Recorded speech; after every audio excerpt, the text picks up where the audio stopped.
एक बार की बात है, एक गांव में बिरजू नाम का एक आदमी रहता था। वो हर किसी को बिना किसी वजह के गाली बकता रहता था और उल्टा सीधा बोलता रहता था, जिस वजह से कोई भी उससे बात नहीं करता था और कई लोग तो इस वजह से उसकी पिटाई भी कर देते थे। एक दिन उस गांव में एक प्रसिद्ध साधु आए हुए थे।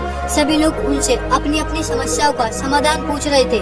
बिरजू भी उन साधु महाराज के पास पहुंच जाता है और उन्हें गाली बकने लगता है और उल्टा सीधा बोलने लगता है, लेकिन साधु उसे कुछ नहीं कहते हैं और मुस्कुरा देते हैं। इस पर बिरजू को और ज्यादा गुस्सा आ जाता है और वो साधु को और ज्यादा उल्टा सीधा कहने लगता है, लेकिन साधु के ऊपर उसकी बातों का कोई प्रभाव नहीं पड़ता है। अंत में वो थककर चुप हो जाता है। उसके चुप होने के बाद साधु महाराज मुस्कुराते हुए कहते हैं, कल्याण हो तुम्हारा। ये सुनकर बिरजू अपने घर चला जाता है और साधु के बारे में सोचने लगता है। वो सोचता है कि मैंने साधु को इतनी गाली दी, फिर भी उसने मुझसे कहा कल्याण हो। ये सब सोचकर बिरजू को अपनी गलती का एहसास होता है। अगले दिन बिरजू माफी मांगने के लिए साधु के पास जाता है और कहता है, साधु महाराज मुझे माफ कर दीजिए, मैंने आपको इतना बुरा भला कहा।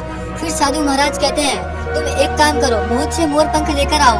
थोड़ी देर बाद बिरजू बहुत से मोर पंख लेकर साधु के पास पहुंच जाता है। फिर साधु बिरजू से कहता है, इन मोर पंख को गांव में ले जाकर बिखेर दो और मेरे पास कल आना।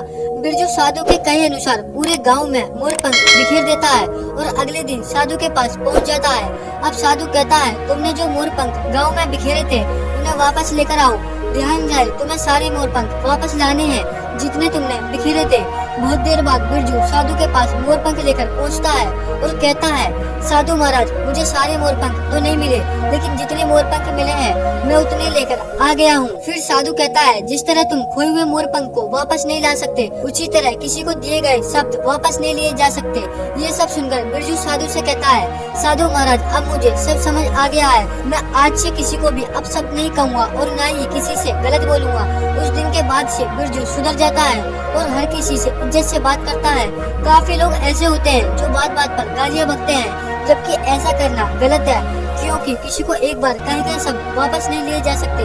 इसलिए हर किसी से इज्जत से बात करें।